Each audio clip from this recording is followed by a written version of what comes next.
Welcome to Southern Soul Chats, where real conversations meet faith-filled truth. This season, we're stepping into a special series called Faithfully Funded, where we talk about money through the lens of faith, trust, and relational equity. Because every dollar carries a story, and how we handle money shapes not only our finances, but our relationships and our walk with God. I'm Dr. Miranda Ferguson, and this season I'm joined by Matt Miller, author of Two Sides of Every Dollar. Together, we'll explore money not just as something to manage, but as a mirror, revealing what we value, who we trust, and how we love. So wherever you're listening from, lean in as we learn to live and give faithfully funded, one step at a time. Hey, y'all, welcome back to Southern Soul Chats. We are so glad that you are joining us for this season of Faithfully Funded, which is a series where we are discussing relational equity and then connecting faith to money. So I am your host, Dr. Ferguson, and again, I have a co-host who actually returned back after 2 episodes. So this is my friend and my co-host, Matt Miller. He is the author of Two Sides of Every Dollar. Hey, thanks for hanging out with us again. Glad to be back. I'm so glad you came back. I was a little worried you may not. Yeah. I'm kidding. Yeah. I'm kidding. So in case... ties into one of the conversations. It does. It does. It's all generosity. Nice. And you are being very well, generous that's not what today. I meant to intend. It did come across wrong. Butch, would you please edit that out? Thank you. I'm just kidding, actually. I'm just kidding. So in case someone didn't jump on our last 2 episodes, okay, I want to make sure they understand this concept of 5 U's as we're kind of really launching that off today. Okay. So, and please don't ask me what they are. Come on, that's why I did this. I gave you a visual cue. I know, I'm still working on it. I'm a slow learner, okay? So in case you missed it, we were talking about these 5 U's. We're like just bringing them in the week's discussion. So I want you to recap them quickly. Generosity, saving, spending, debt, taxes. Why is it that I can remember taxes the best? I don't know. That's a great question. Uniquely, that may be the one that people forget the most. And it's the one that I actually remember the most. By the way, I have asked many a groups this question. What are the 5 U's? Right. Only one group. Only one. Now, we obviously have given away the answer. Only one group. Would you like to guess the age of the group that got all the 5 U's? No. I don't want to guess. It was a group of high schoolers. Really? Yes. You know what that tells me? That tells me you need to go into high school and teach a course. I was so fascinated, and I told them it was down the road at a Christian private school, and I was taken aback. I was thinking, that is fantastic. I need y'all to understand. That means it was engaging. Well, thank you. I'll receive that compliment, but I was really impressed. Yeah, I would have been too. There are teachers all over the world right now that are like, how did you pull that off? I mean, they know a little bit. No, there were some leading questions. Right. Hey, what's that? Who's that FICA guy taking my money on their paycheck? So they, yeah, exactly. they understood that a little bit. The taxes was a little bit, and then after that, and then debt. They probably don't have much debt.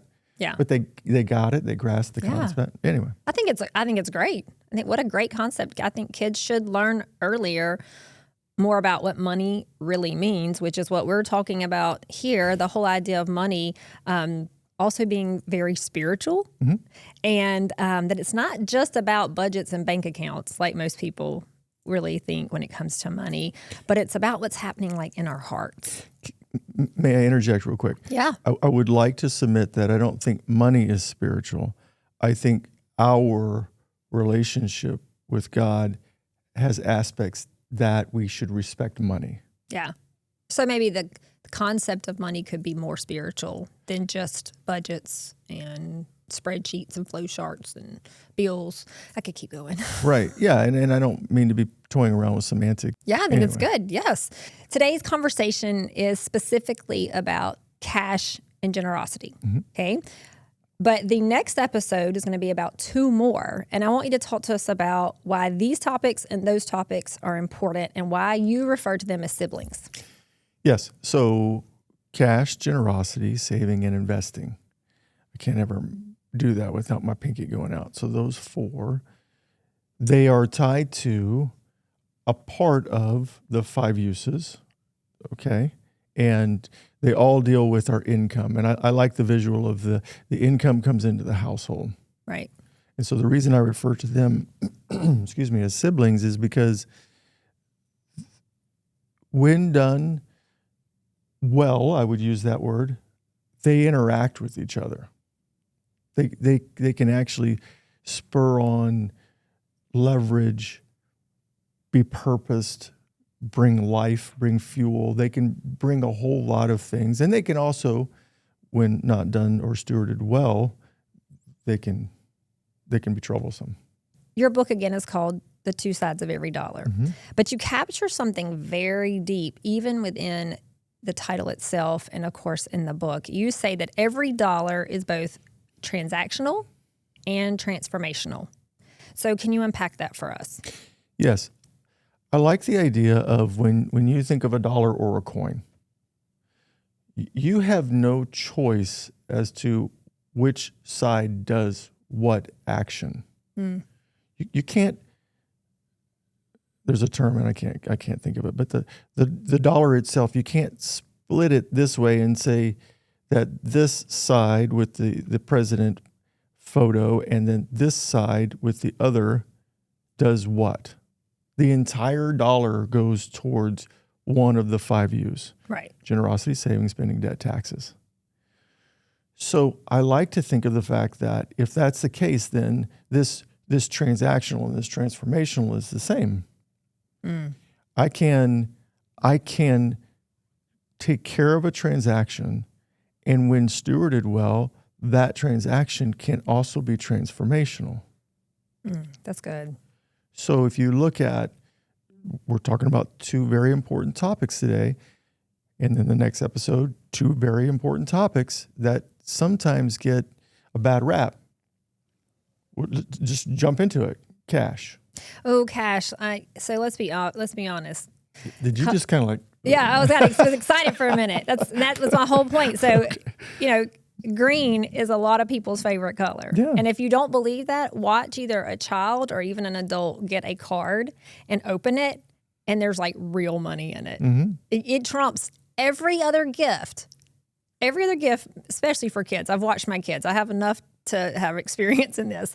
That it doesn't matter what it is. The minute they see the green, it's just like they have entered a whole new realm of the world. Go back to previous episodes, and that's what we've talked about. Sometimes that's an early memory of money. I was the same.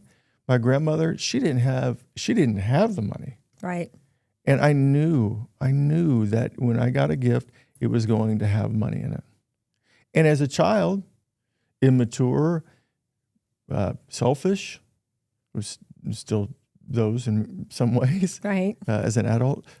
But I knew it. I knew I was going to get that. And you look forward to it. I did.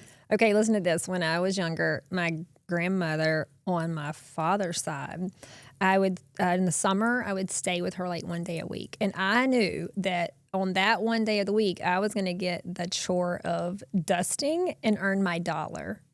And I could not wait to get to her house looking back, I'm sure the dusting job wasn't that great, but it wasn't about that. I just wanted the $1. Mm-hmm. And honestly, I forgot about that until you just said that was one of your first memories. Like I completely forgot about how much I valued that. See what's cool though, and this is how it's going to tie into the next episode. Mm. The next episode, I don't want to give it away, but guess what? She was investing in you. Right. And that matters. What are we investing in? So we'll talk about that. Look at you tying it all together. Right. So you say that cash takes on the character of the person who holds it. It's not good or bad. It just amplifies what's already in your heart. So what does that mean for believers? And does it mean the same thing for non-believers, in your opinion? One, what I'm going to say is a generality. Okay, I can't think for anyone else. No one can think for me. Right. So what I would say to that is no matter whether we're talking about cash or we're talking about work or we're talking about relationships, fill in the blank, we have patterns that we have developed. Which we talked about in the last episode. Correct. Where the foundation of where our thoughts about money come from. Correct. Yeah. So we have these patterns. And so if as a believer, I value my walk above all things, yet my use of money, these 5 U's, not just cash, because cash can fit into the it can fit into all the categories. Right. But cash can also fit into the generosity and the savings in particular. Okay, I could fit it into the debt. I could fit it into the taxes. Well, let's run through it real quick. Yeah. So I pay taxes on an annual basis. That would be my preference. Insurance on an annual basis, because you save money on insurance if you do it annually. Things of that nature. So I intentionally set aside cash throughout the year because I have this bill at the end of the year. It's coming due. Yeah, that's right. And I know I owe it. Right. So throughout the year, I save that and I'm setting it aside. Taxes, debt. For those who have debt, you pay that systematically, monthly or whatever it may be. Right. But when it comes to other forms of cash, going back to your question, the believer and the non-believer, I think it depends on. Listen, I think it depends. I really do, because I think it's when we look back at God's word and we say, don't expect someone who is not equally yoked with you to understand what you're doing. Right. But for us, if I look at the use of cash, if I'm let's just use the word hoarding it, or if I'm trying to store too much of it up, we sometimes refer to that as lazy cash. There's no purpose for it. Every dollar that a household brings in, we would prefer is earmarked for a specific purpose. Well, if it's set aside as cash, maybe it's even in the bank account, and it's not doing anything except for earning a few peanuts on interest, which we all know the checking savings, it doesn't pay anything, right? No. But it's just continuing to be set aside over here, and it has no purpose. The joke that I like to say is it's sitting on your couch eating your potato chips every day and going, hey, I'll go get a job tomorrow. It has no purpose. Right. I like the visual. It's got crumbs all over it. It's got the remote. It's got it's got the soda over here, and it's just been watching. Just taking up space. TV all day. Right. Yeah. So I do think that with our incomes, when we have a specific purpose for the 5 U's, and then the tiers within those 5 U's, I do think that both the non-believer and the believer can steward that well. And so honestly, there is no real distinction, honestly, because if we're looking at the heart, and God only knows the heart. That's right. So then it's not a believer versus a non-believer. It's truly gets down to the heart of the matter, is what is in your core, what is your foundation, and what are your values. That's how I see it, yeah. Because I think what you just said is exactly what I believe. Only 2 people know, and one knows it better. Only 2 people know where my heart is. Right. And he knows where my heart is better than I do. Yeah. And so I don't think just because you're a believer, you're not a believer, it means you don't know how to steward money well. Right. I think that's a false statement. It doesn't necessarily point to any kind of flaw of where your money's going either. Because again, it's a heart condition. Yeah. Yeah. Because you could I don't want to point at any specific things, but you could very easily say that a believer who struggles with the middle category of spending. The favorite finger? The favorite finger. Is that what we talked about? You could very easily say that that's not categorically somebody who's a Christ follower. That would be the antithesis of that. That's true. It's very true. You spoke of the parable of talents. I really enjoy the parable of talents. I do too. I think it's really neat how 1, 2, and 3, the 3 gentlemen, we know the story. We can unpack it now if you wish. Yeah, but go. If you look at all 3 were given, I like what's said according to their abilities. I think a lot of people miss that. Do you think a lot of people miss that part? For sure. Like they just kind of read through it and they're like, he got this, they got that, or they intentionally overlook that. Let's look at it this way. Say you had an accounting question. Do you go to your neighbor who is an attorney? Maybe you, because he or she is learned, they're educated. Right. So maybe they have some general tax knowledge. Right. Your other neighbor on the other side of you is a CPA. Oh, I'm going there first. Exactly. Each was given according to their ability. Right. So I think if you look at the gentleman that doubled, the other gentleman that doubled, and the gentleman who buried it, he was still given, though. Right. He was still given. And I love that thought. That's the beauty of our God, who is ineffable. There's that word. Okay, sorry, you're going to have to define it because they don't know what the laugh is about. Yeah, so... not in Italian. That's right. This word I learned earlier this week in another read that I'm enjoying, and ineffable, meaning just it's so far beyond my grasp of understanding that I can't get it. And that's who he is. And that's what makes parables great, because they take on lots of different meanings. And if you dig and search and study, you see that one parable meant 1,000 things to 1,000 people, because God's word is a living word. Right. But I think I don't know why I keep coming back to it. Maybe because somebody needs to hear this. That sounded very pastor-like. Anyway. Way to go, man. He still gave to the one that he knew was going to go bury it. Yep. If that isn't generous, I don't know what is. Yeah. Because let's not forget free will. We have this.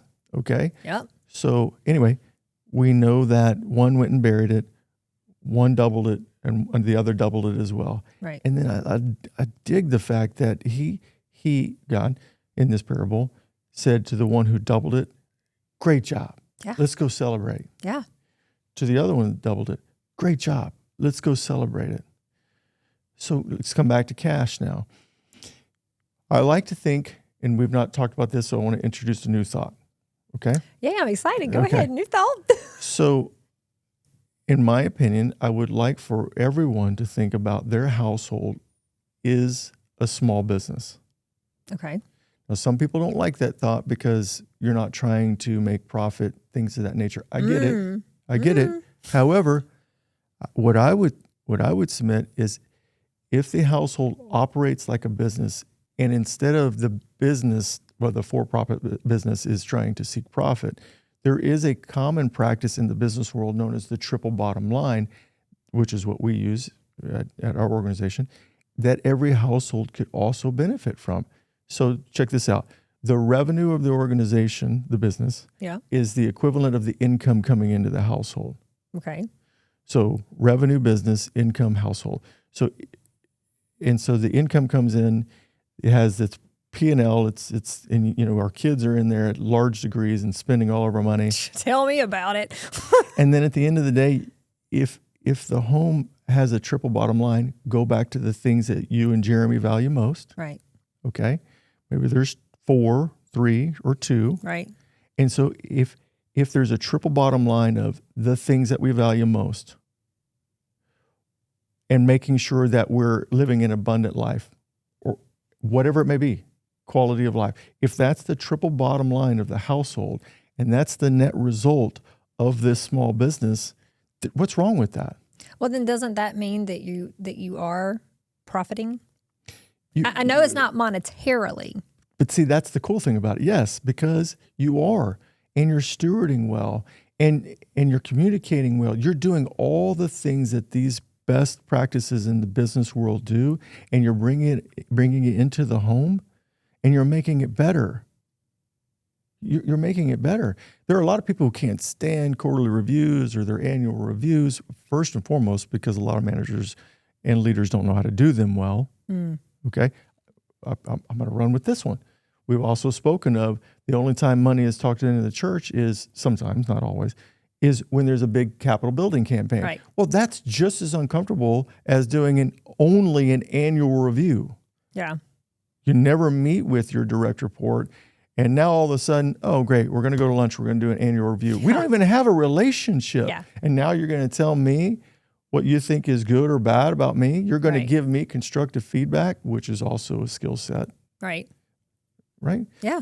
So create these parallels. There are organizations and businesses that do great things because they employ best practices, and the home should be no different. Absolutely. I really love that. I think a lot of people right now are probably taking that in and going, I've never thought about it that way, like ever. Like that's a light bulb moment is happening now. And I hope so, because if you're not planning and looking at the future and stewarding these things, aren't you also living a YOLO life? Just kind of like free to the wind. Yeah. Well, first and foremost, let's look at you only live once. That's a fact. Yes, it is very much a fact. It's a factual thing, right? But I think it comes with the stereotype of just willy-nilly or whatever it may be, and I get it, and I quite frankly I would submit. I'll look into the camera and say it. There should be seasons of which you just stop and you get off the carousel, and you jump in the vehicle and you have no idea where you're going. Yeah. But you can't live your life. I agree with that, but I'm just saying, I 100% agree with that. And we know people who are doing that. Yeah. We talked about that this morning too, right? They're intentionally investing in their health by getting away. Yeah. Well, okay. In regards to that, a plan, right? It's YOLO with no plan. I agree. Right. YOLO with like, whatever, wherever the wind takes me, with no thought, no plan, nothing, just whatever. Well, that is the plan. To not have a plan. People who take a sabbatical or they take a year off or they travel and they have a goal in mind. Sure. Like those are two different things to me. I don't disagree. I'm just saying I also want to be an advocate for the person who just heard you say that, and that I hear them too. Yeah. That's what they want to do. Yeah. And I get that. But I would submit, though, as that season continues to go on, just think about it. That at some point, it is important to realize that life is going to continue, and then to be ill prepared when this time comes to an end is going to be difficult. It's the number one thing that we probably hear. I wish I would have done this sooner. I wish I would have done more. I wish, which then brings on other forms of anxious thoughts. Yeah, it's a cycle. It is a cycle. It's a cycle. So you work with a lot of people. You have a lot of people who come in and out of your organization. You help a lot of people. Mm-hmm. When you have these kind of talks, when you sit down with people and you're being very intentional and you're moving through this thought pattern and this process and the way you guys handle your clients and whatnot, let's even add maybe close friendships that I'm sure you're a neighbor to somebody who comes over to ask for advice. On the golf course a lot. There you go. Business does happen on the golf course. What have you seen in people when they begin to realize that their cash flow is actually a reflection of their spiritual flow? Like, do you see an uncomfortable? Do you see like a light bulb? Like, I'll use the opposite. I'll use the other side of the coin, the comfortable. Okay. We have all heard these stories of someone who says, I committed to doing blank. Right. Let's use generosity. I committed to being this generosity goal for 6 months, a year, or whatever it is. And then we get to hear their stories, their testimonies of how their life changed or transformed. Maybe not overnight. Some stories do include that. Okay. Yeah, absolutely. And then you see what happened, and you see the smile on their face, and you get to see that journey. That's transformational. That was, I don't like to think of generosity as transactional, because it is kingdom building. Right. But maybe the event is I'm putting this in the old school offering plate, or I'm now doing it electronically, whatever it is. That event is then transformational. And to do so, sometimes it is done with cash. I do not want to forget this in this particular episode. That I'm glad people gift cash. I also want to remind everyone, and we'll talk about this in future episodes, is that from a tax perspective, The pinky. The pinky, right? From a tax perspective, I'm glad you're doing that. It would behoove you to also know ways to gift to nonprofit organizations, 501c3 organizations that do have a tax benefit. Right. We'll often get, I don't do it for tax purposes. I'm not suggesting you do. I could submit, though, that what if you were to leverage the tax benefits, could you not then give more? That is, yeah. People don't think about that. And that's okay. Yeah. That's why we're all here. We're all in this thing together. So that's so utilizing your money and looking at all the opportunities that the world around you grants to be able to use more money or do more good things. There's a reason why you get a tax benefit for gifting. And I won't go into the history of it all, but if you look at that reason, from the soup kitchens to the dog pounds, whatever it may be, we all have those things that we like or we want to invest in, right, that we want to be generous to. Well, the nation, the government understands that, and so therefore it's the money that you earned. So to support that organization, they're going to give you a benefit for that. Your employer has similar benefits. We offer a 401k, most organizations do, and we provide matching. Well, that's a benefit. Right. If someone on our team doesn't contribute to their 401k, then they're foregoing the benefit of free money. Right. Why then is that different than, taxes aren't free money. However, right. I would say it's similar. Why not at least understand it? Yeah. So that was good. So cash. I'm making notes over here in my head. making notes. You can always call me. So from a cash perspective, cash is one of those things. Again, if there's a single income, okay, or a dual income, it's coming into the household. This is why I like the planning conversation. If it's a married couple, well, then they're talking about, again, relating to best practices of the business world. When the revenue is received by the business, they already know where it's going. Right. It's to reinvest in the business. It's to make sure that people are taken care of. The number one part of any business is the people, period. It's often way up there on the list in regards to the P&L too.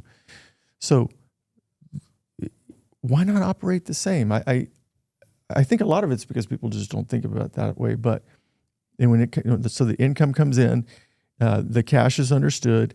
As we've said before, I like the idea of the sequence because the sequence matters, and generosity saving. So generosity first, biblical, first fruits. Okay, we're going to come back to that in a minute too. Yep. So first fruits, save first, and then in theory, if your goal is to make sure that these two are, remember we talked about this, A-okay, right? Yeah. Well, then guess what? The rest of that is spent. Yeah, it's already accounted for. There's nothing wrong with that. Right. Right. So cash, various forms. We do like to recommend that in regards to cash. We like what's called a break glass account. Think of the fire extinguisher. There's an amount that's set aside. It is kept out of sight, out of mind. I like that thought. Therefore, it's not going to the well because we spent more this month. It is there because HVA systems in homes are expensive. Transmissions go out. Roofs, for sure. Whatever it may be. Yeah, but you have it there if there's an emergency. That's right. But I also want to go back to, it's not just for the bad. Right. It's for the good. And we never think of that. That's the two sides of every dollar. Never. I'm sitting here right now. I could have named you if we would have been like, let's make a list. I'd have just kept going and kept going. But I would never have named the good. The good. What if, and that's super important. That's the two sides of every dollar, right? Yeah. So because we can't split that dollar bill in half, well, then why not have the reserves available for the times that are in need and for the opportunistic times? You run into, you're driving to wherever it may be, doesn't matter. And all of a sudden you see this, you're like, whoa, did you see that? What was it? Did that say that's for sale? And you walk in there, I mean, what if it's an opportunity? Right. And you'd say, oh, how many times does this happen? To all of us, by the way. Me too. This is a mirror, okay? Yeah. If I only had the cash to do that. Yeah. Well, that's my reflection. No one else's. That's no one else's responsibility. Right. That's my responsibility. I know how much I spend going out to eat, on golf, things of this nature, when in fact, if I'm setting aside cash, that could have been, wow, do you know what we could do with that? Right. That's huge. And the opportunities of people in your life, and even those that aren't in your life, that have moments as well that happen to them and they're not able to do something, and you think, gosh, if I would have had it, I could have really helped them out. I love that thought because my joke is that God's LinkedIn account is the biggest LinkedIn account there is. So, it is the biggest LinkedIn account. You just hit on exactly what I'm talking about. Whatever that circumstance is, good or bad, right? You drove by it, yet ill-prepared to leverage what maybe could have been advantageous to you. There's nothing wrong with that. I think it goes back to heart condition, though, because like I said, I'm really honest. I don't sit here and try to act like I'm perfect or that I've managed all this well in my life. Good, because I'm your co-host, yeah. And I won't sit with that because I can't live in that. I'm not that either. Yeah, so I'm having to learn and studying for this podcast season and then what's coming after this later in the year. God is really developing more of those moments of, I wish I could have done that. Because like you said, you live life and you look back and it's easy because you see it all, and then you have regret and some moments that are just really happy and you're glad you did those things or took those risks. But in the whole concept of upside down kingdom living, I'm entering into this era where God's like guiding, where it's really important to me to be like, I was there when the opportunity happened. I was there when God said, what are you going to do? Yeah. So I want to run with the parallel real quick, as you know from reading the book. So what cash does teach us about ourselves, it's not just that best practice of saving, right, of having cash reserves. But I also want to talk to margin for a second. Oh, that was really good. I enjoyed that. I enjoyed your thoughts on margin. So the household that has cash set aside is intentionally creating margin. Mm. Good or bad, opportunistic or not, they're creating margin. And I would like to submit to everyone that listens to your great podcast here that thanks. If this category, if this one use is occupying all of the income, then there is no margin. Right. So watch what happens with that. When there is no margin, that's when fear of the future, that's when maybe our reputation, that's when our comparison, these are triggers of anxiety that are difficult.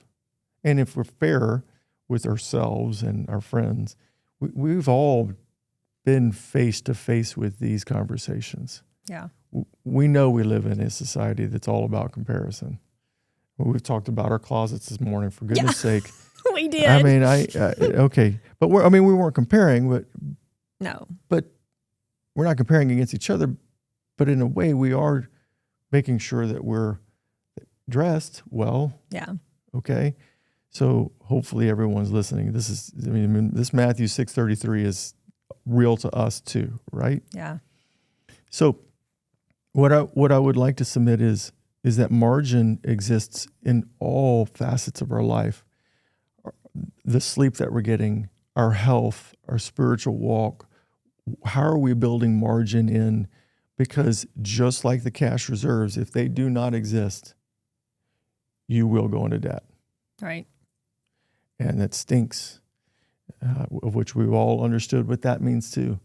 Unforgiveness, or the inability to forgive, anger, bitterness, all these things, these are debt instruments that you read of in the book. Yep. And when we don't create healthy boundaries or margin in our life, we're more apt to take on debt.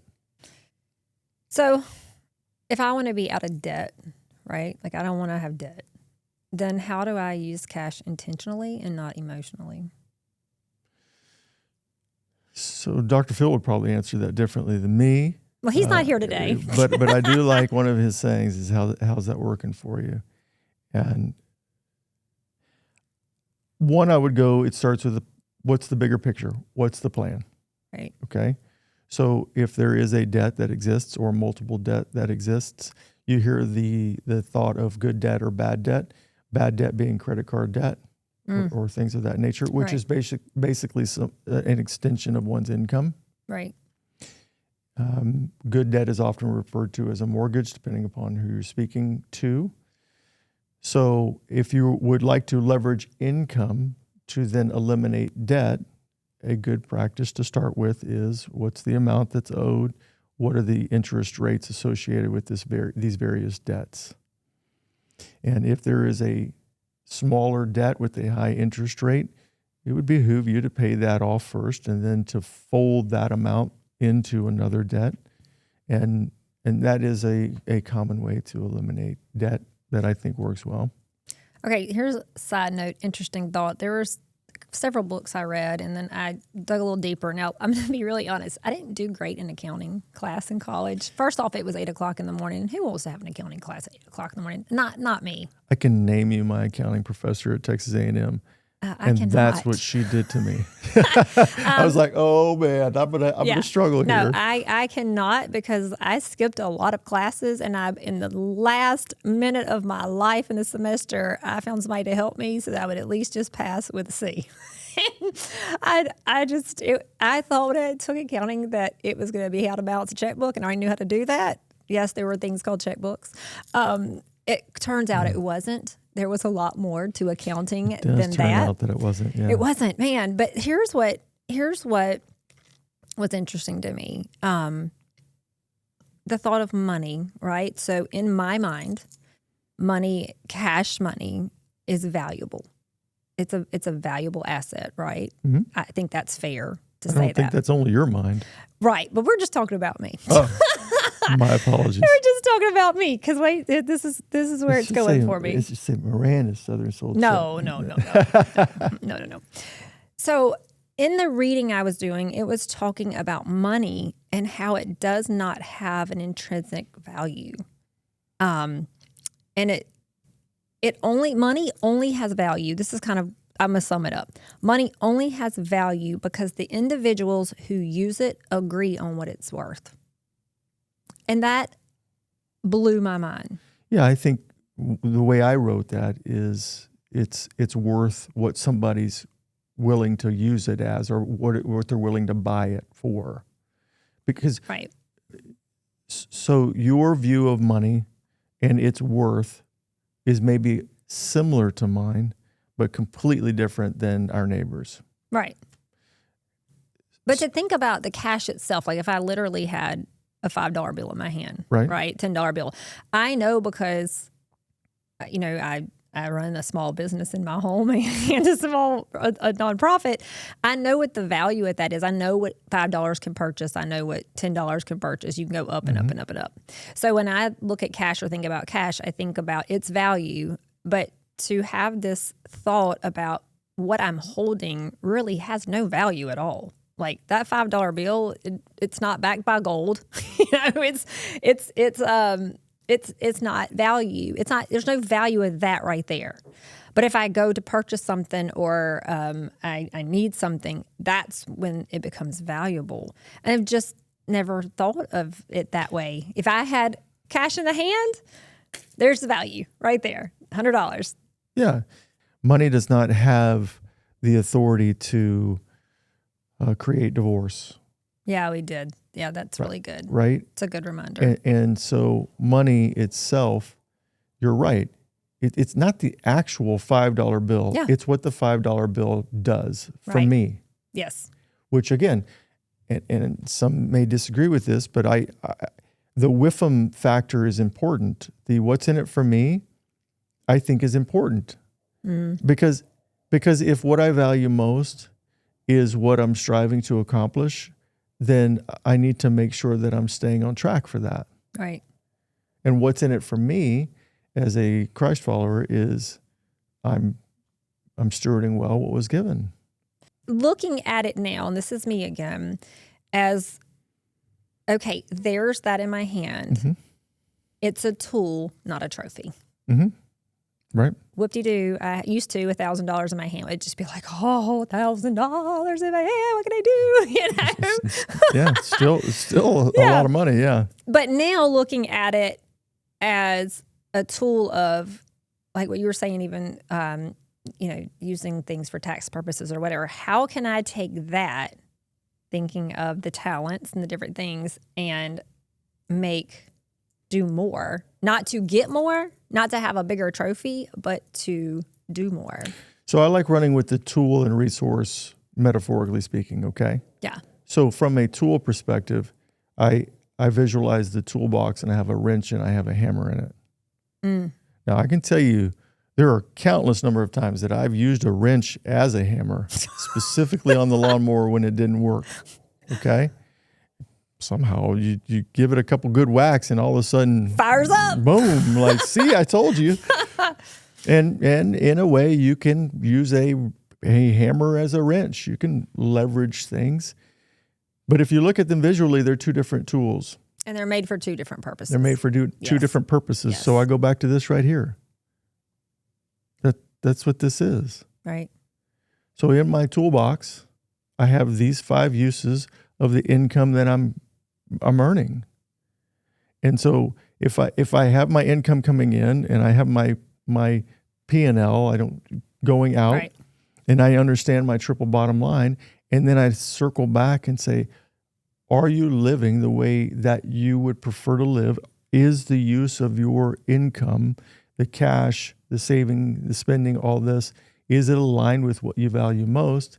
And that's why I like that triple bottom line concept. So there should be a reflection. That's basically what you're saying. There should be a reflection pointing back to what you say are like tier 1s, tier 2s, and tier 3s. Yeah, well, if there is none, right, how else will you evaluate if you are or if you are not on track with the things that you value most? So look at it, and we'll talk about this in the next episode, but think about investing. I'm going to give it away. I was going to say this for the next episode, but investing in what? Say it again. Investing in what? Right. And in an account, okay, great, which is the most common form of investing. I'm going to remind us all, though, that we are accountable also for other things that we're to be investing in. I'm accountable for raising my daughter. I'm accountable for the marriage. I'm accountable for myself.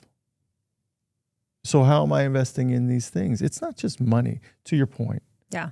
$1,000 goes a long ways. Still, it still does. Oh, it absolutely still does. Not as far as it used to. However, if I were to have that in my hand, what is my first thought with it?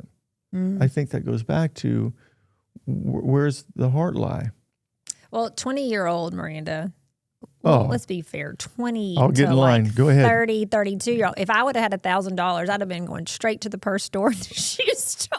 Yeah. Well, I'm in the same line. I'll go to a different store. But yeah. I mean, that was first 100%. Thought. But you give me $1,000 today, it's not going there. It's going somewhere completely different. Because for me personally, like you said, what's your tiers? And in case we didn't talk about tiers, tier 1's the most important, and then tier 2's what's the next 2, and then tier 3's what's under that. And you could keep going if you wanted to, sure. But we only talk about the top 3.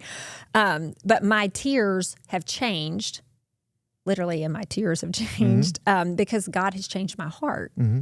And so now what I valued with $1,000, which is a closet full of purses that I never use, and shoes that are now extremely uncomfortable for my feet, I now get that and go, no, God, God put this in my path and that, and I'd like to be more helpful to the neighbor, because as you're naming like your daughter and your family, your husband, your wife, your kids, and all this stuff, I'm also thinking that we're called in the Bible to go out another layer. Mm-hmm. We're called to love for those who are in need. He specifically says widows and orphans. Yep. Yes. And so if you look around this world, you can see a lot of that. And my heart, again, personally, my heart has shifted to the least of these. Well, maybe that's a good transition for generosity. Yes, it is. So if you go to that the generosity thought, I'm going to parallel that to cash. Yeah. Okay. Because I think when you think about generosity, obviously there's a whole lot of thoughts that come up. Well, for me, they're all bad. Well, that could stem back to first thoughts of money too, but I'll also submit that, there's the Old Testament and then there's the New Testament. Right. And I'm not here to provide anyone with thoughts on what is right for them. I would just submit that I think because he knows my heart, he knows where the generosity lies. Right. I also, in the book, share that I think there are 4 T's. And when you think of the time, talents, treasures, often associated with generosity, I think there's a 4th one, and I think it's one of the most important, if not the most important, and it's our thought life. Oh, absolutely. Because from a psychology point of view, when 85+% of your thought life is negative thoughts, where do negative thoughts take you? To negative places. Yeah. And then so absolutely, you got to get control of your mental capacity. And you think about the number of thoughts that we have a day. A lot. Well, my husband says he only has limited words and thoughts, so I don't know if that's just tailored to me.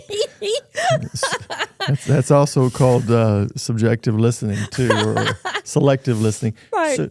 But I think that's the thing that I really like the thought of generosity from. It's often thought of from a financial perspective. Yeah. But there are other ways to be generous.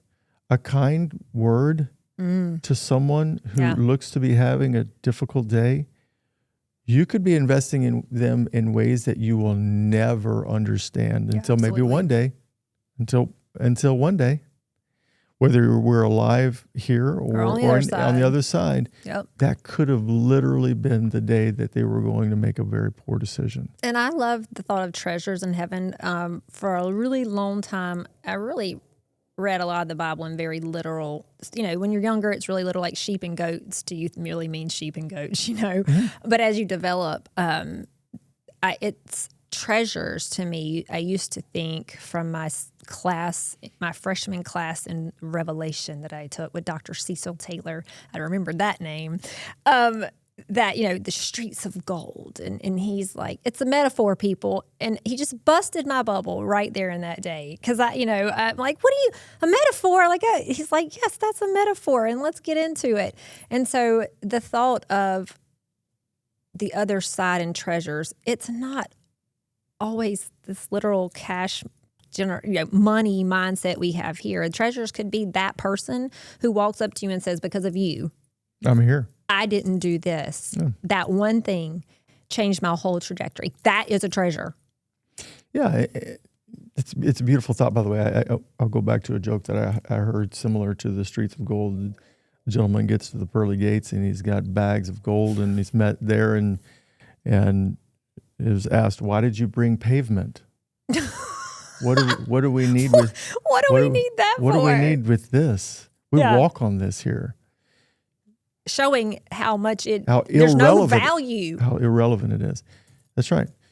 So when you go to the 4 T's, I believe there are 4 T's, and I do think that thought life then, because with the right posture, that stirs everything. It changes people. If we have a poor posture, we are the first beneficiary of that. You've read this chapter.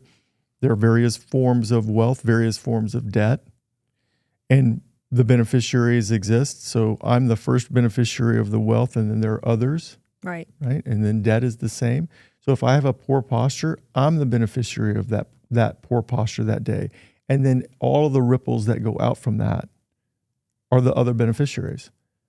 The ones that I poor word choice or poor emotions or walk past the widow or the orphan when I could have done something about that. Right. And I think Now go to the other side, because if you're going to talk about the downstroke, you got to talk about the upside. Yep. That's the beauty of it. I think that's why, for me, that's why it's important that I start my day as I do.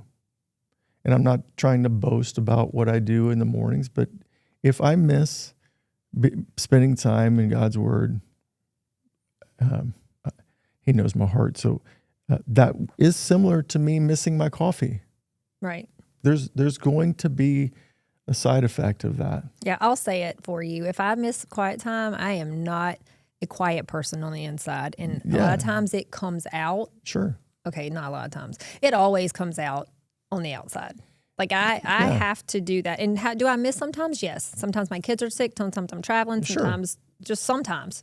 Sometimes it's sometimes. That's right. But I feel it. 100%. I completely feel it. And I'll tell you something else on this line of generosity, that be careful what you ask for, because years ago, I would say within the last 8 years, I noticed people in my life who were more generous than I was. Now, again, this is not always about cash. We're talking time, just like you being here today. We're talking resources, just the first thought to give you something they have. So, there's a line of, you can have both sides. You can have a money aspect, but I'm talking relationally as well, and tangible things. And so, I started way before I started this ministry, or God put it on my heart to do this. I started being like, I would like to be more generous, but I do have that scarcity mindset from my upbringing.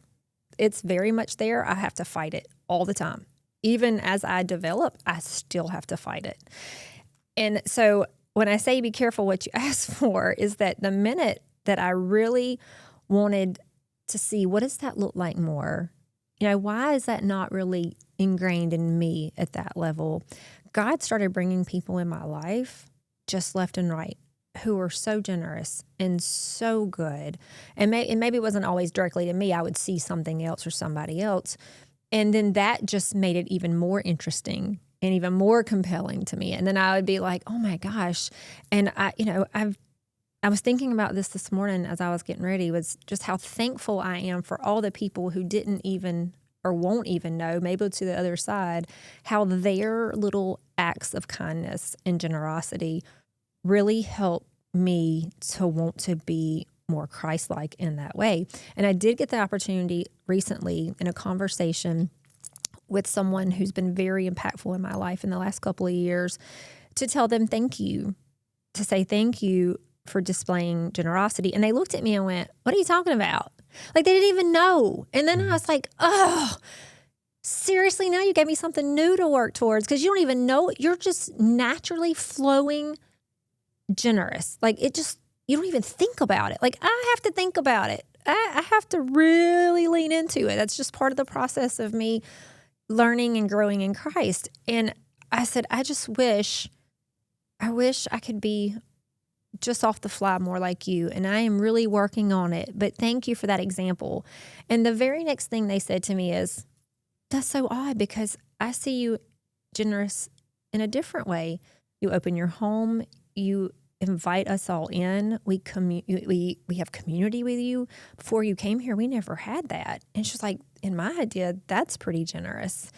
And I just kind of sat back in that thought and was like, I just never would have thought she thought I was a generous person because I didn't display it the way she did. But in her eyes, she viewed generosity from me in a different aspect. And I just thought that was really a cool little moment that happened. Not that I don't still want to be more generous in the area she's in, but she looked at me and said, I really wish I could be more generous in the way it just freely comes out of you in the ways you do it. And that's, I would submit that you had the privilege of seeing that, but what you don't know is how she was generous with her prayer life for you. You didn't see that.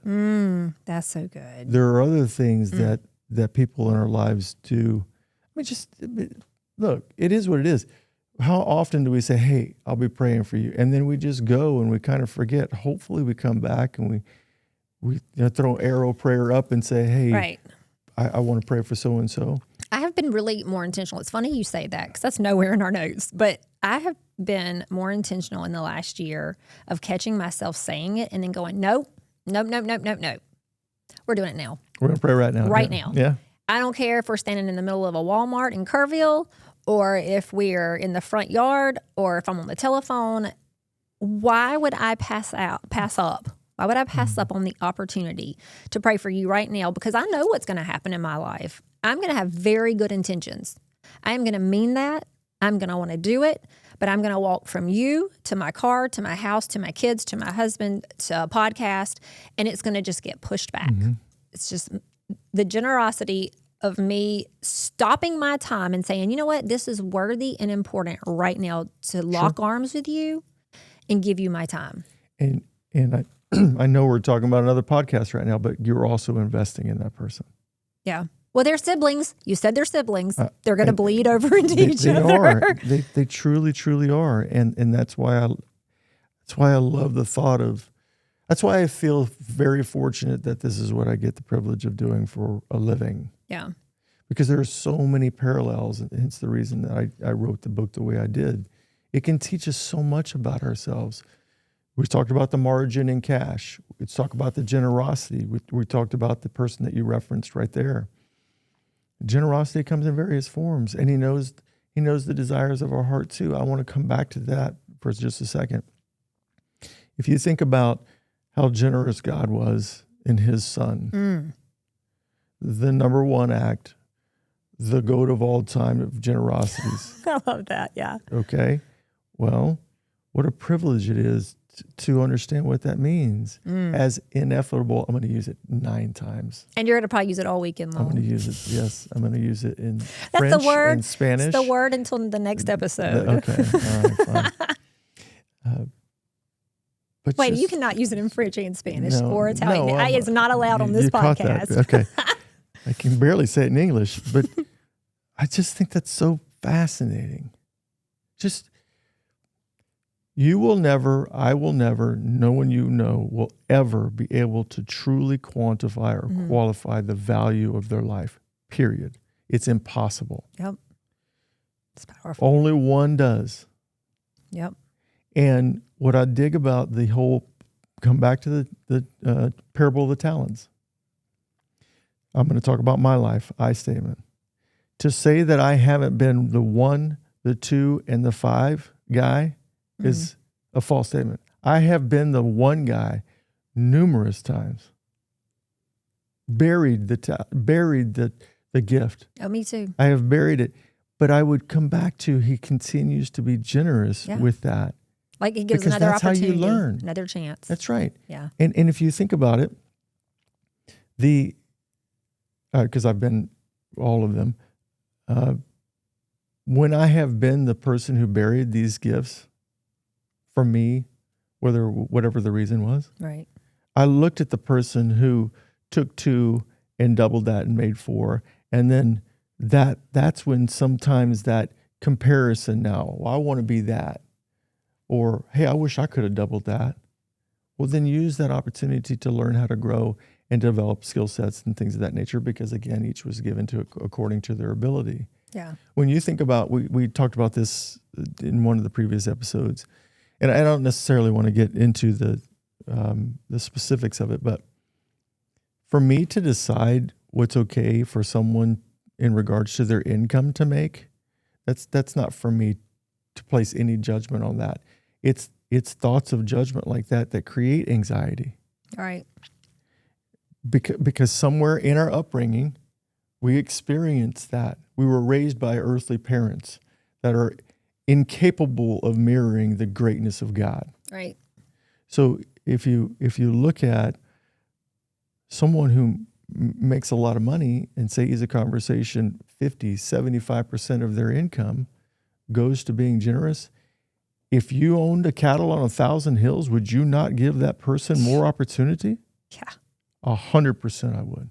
Oh, yeah, absolutely. Because it is going into a smiling face, a generous prayer, sometimes gifting to an account. It's various forms of generosity. Yeah. Well, you can't outgive God. And if God knows your heart, which it says he knows all of our hearts. So he knows that if he gives Miranda Ferguson $1 million, Miranda Ferguson is going to be like this much generous, whereas Betty Sue down the road is going to give most all of it away, just like my neighbor, just freely without thinking about it, doesn't care. But again, he still loves Miranda Ferguson, and he's still working on me, and we'll get there. We will get there because through lessons and through opportunities, I can already tell in just the things that have changed in my life that I am becoming a much more generous person. I am thinking of money as a tool. I am thinking of my house as how can I use it to glorify God? How can my family, my children, how can we represent the kingdom, the upside down kingdom better? 8 years ago, Miranda would have been like, gimme, gimme, gimme, mine, leave me alone.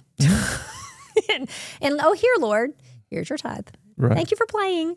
And like I said, I don't mind sharing that. That's my journey. That's what God's doing in my life. I'm also open to it. I'm also very open to letting him move and be, even if I'm uncomfortable in it.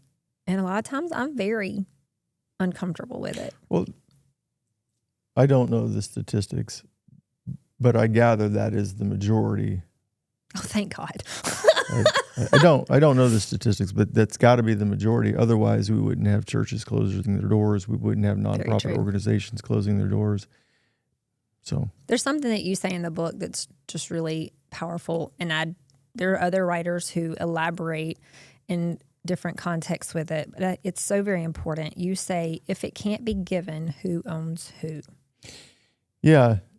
So spirit of transparency, that came from another part of my life. I used to struggle with, well, not struggle, but tobacco was a part of my former life, and it was a part of my life. Yeah, I mean, yeah, it is. We all have a past. I could not, whether it was hunting or fishing or after a workout or driving or whatever it was, dip and snuff was it. That was it. I mean, I knew when I didn't do it. Yeah. But even when I wasn't doing it, I was thinking of doing it. Yeah. It is. Yeah. But that's what that type of, you can call it a chemical, you can call it an addiction, you can call it whatever it is. Right. But that thought that you just spoke of stems from, it controlled my life. Mm. It wasn't me who controlled it. It controlled me. And I truly think, I mean, God helped me obviously through all of this, but I truly think that was a turning point in my life with tobacco is, wait a minute, no. Yeah. You don't control me. Right. I control you. Right. I've allowed you to control me. Yeah. But that's not how this is going to work. This is my life. And you have no say in how I control my life. Right. And that was the turning point. So that stemmed from that. And I think about the income, and I think about if I can't give it away, then who owns who? Is it owning me? Right. From that, or is it, no, I own you. Yeah. And I'm going to dictate how it goes to one of these 5 U's.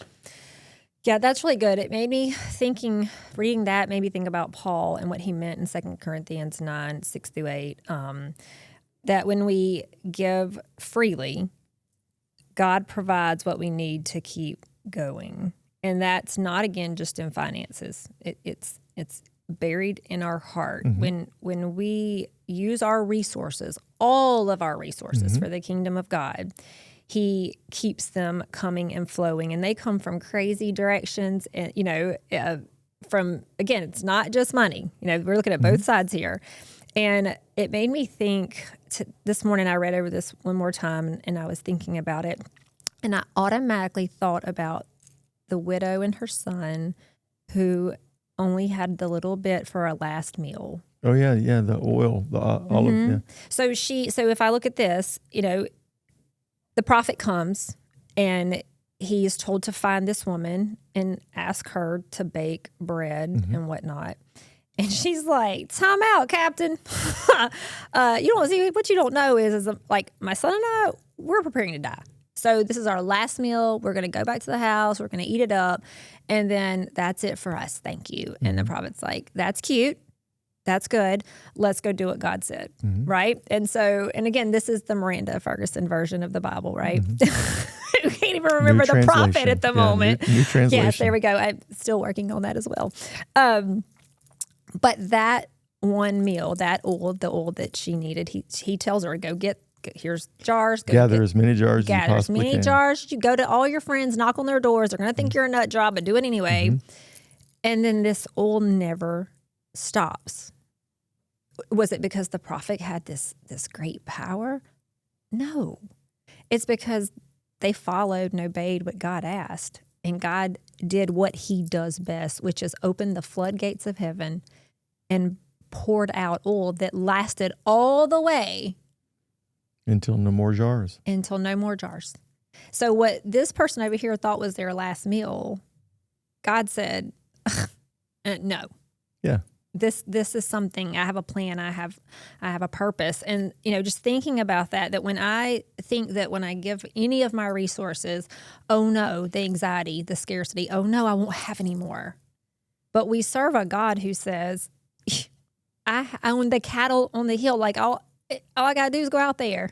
Like open the storehouses. He says, test me in this.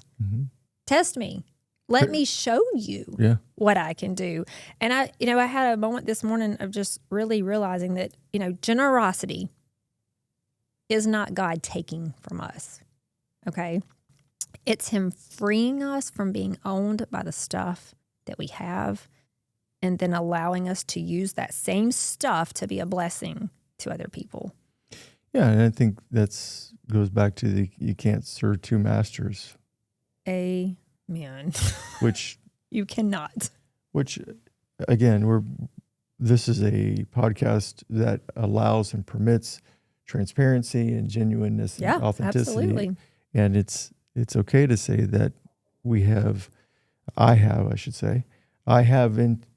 absolutely put money before God in many occasions. Me too. And like you said, I think in those occasions when we chose to do that, we were in the majority of people who do the same.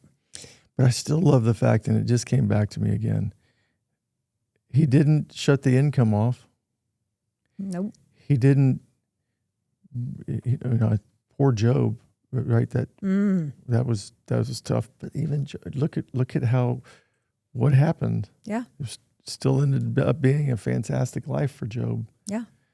So I go back to the parable of the talents, and I really like the fact that he was still generous with that individual, even though he knew he was going to bury that. And I want to come back to generosity for a few minutes, because I do not want to miss this. When it comes to generosity, there are various forms to be generous. We talked about the 4 T's. Yep. Time, talents, treasures, thoughts. I do think that thoughts are the cornerstone for that. I want to talk about the money aspect of for a second, because I think it's very important that everyone understands this. When it comes to gifting to nonprofit organizations, you can gift with cash, which is fantastic. I'm glad you're doing that, if that is what you're doing. And we will spend it. and so I hope that if you are gifting with cash, thank you. Yes. I want to remind everyone else, though, that there are other ways to gift to nonprofit organizations with the 501c3 designation. And I want every organization to hear this, and I want every church to hear this. If you do not have a 501c3 designation, I ask that you look into it and you invest in the organization that you're leading. Here's why. This is going to be talked about in the saving and investing. Yep. So if one saves for decades in a pre-tax account, and we can call it a 401k, they contributed to that 401k, no taxes, tax deferred. It grew for decades, tax deferred. It was matched, tax deferred, free money. And what can happen currently is after the age of 70.5, there's a QCD option, which is qualified charitable distribution, and that money can then be gifted to a nonprofit organization with the 501c3 designation and not be taxed. drop the mic for a second and check this out. Right. That money was earned tax-free, grew tax-free, added to tax-free, and gifted tax-free. If that's not 30, 60, 100, also spoken of in God's word, I don't know what is. Yeah. And I need every organizational leader to understand that that can only happen with that 501c3 designation. And just for everybody who's listening to, that can only happen from an IRA. So you can't do that from a 401k. I spoke of a 401k. That has to go from the 401k, typically when one retires or leaves an organization, and then transfers to an IRA. And then from the IRA, you can then use a QCD and gift.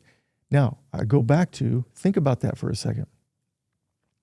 If one saved for their entire career for retirement, I want to submit to everybody who may be listening, just remember that that's a way to also continue to be generous. Mm. This is why when we talk about saving and investing in the next podcast, I want to remind people that simply because you are saving and investing money, that does not mean that you're not, is that a double negative? If it is, I'm sorry. I'll try to rephrase that. That doesn't mean you're doing something poorly. Right. I could very easily show you how there are many people who can intentionally do this, whether they're using the Roth 401k and the traditional 401k, knowing that this is the portion that they're going to, in the future, use a QCD on.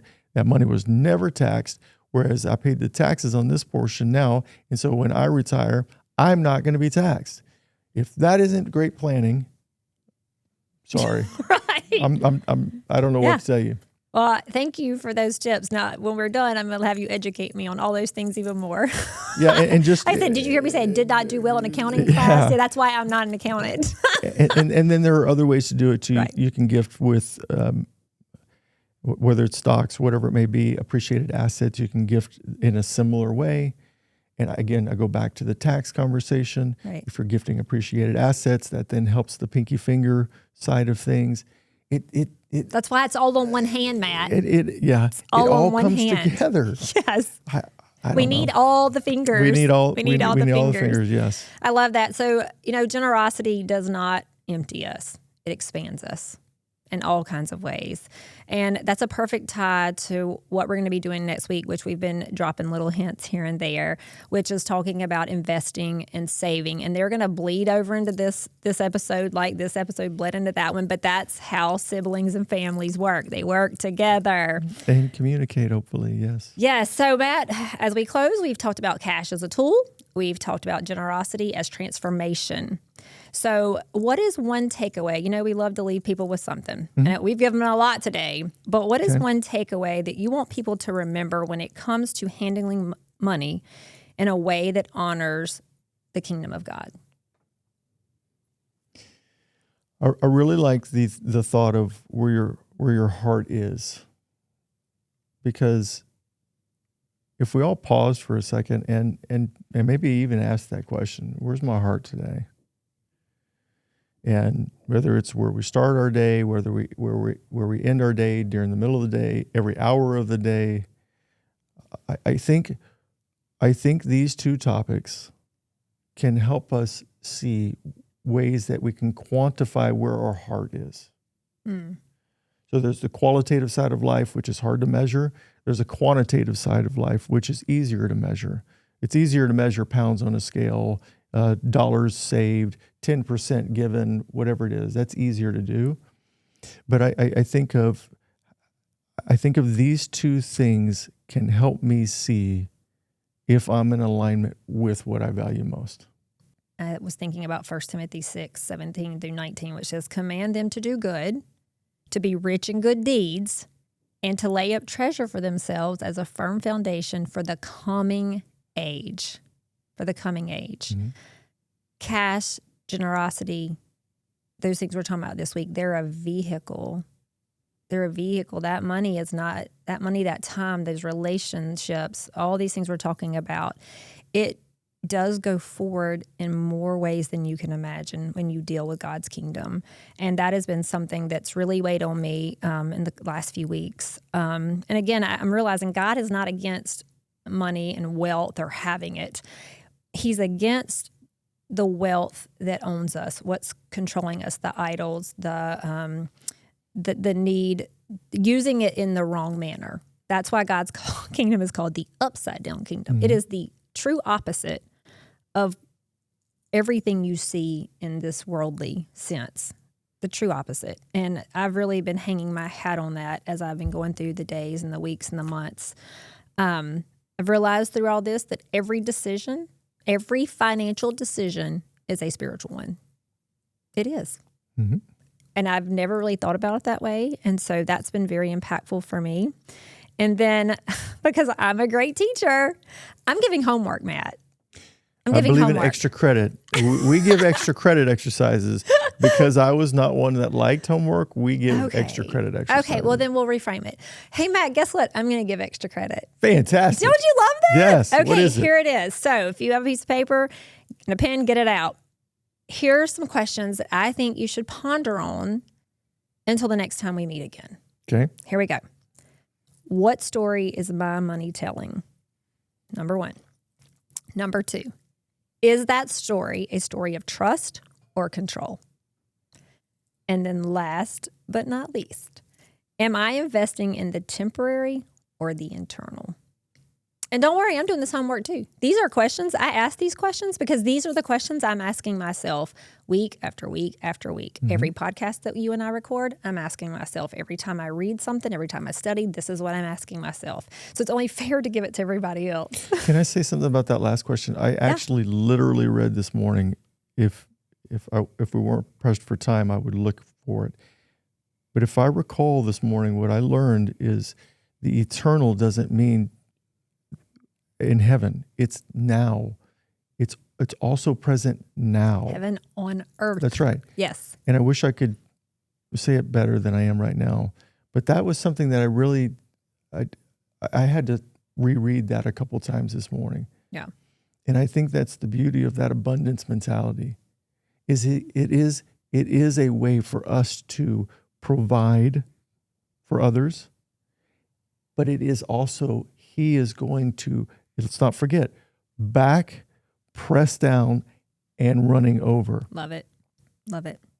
So he's also wanting to get back to us. He's a generous God. He's a generous God. He is a generous God. This is not a one-way relationship. And I think somebody needs to also remember that too, is that this is not just about money. We've all made poor decisions. We've all said things that we wish we wouldn't have said. Yes. We've all done these things. And so take solace in the fact that you're not alone in that. And just forgive yourself for a minute. That's good too. And then pick up and start again. Pick up and do it again. It's okay. It's okay to sit on that kitchen floor by yourself. I call them snot bubble cries. It's I just visualized that in my head. Thank you. I appreciate that. Well, maybe you've done there. Maybe you've been there. I have. It's okay. Sit there and soak it in, but do something about it because you can. You can do something about it. Yes. Oh, that was some unpacking, man. Yeah. Oh my gosh.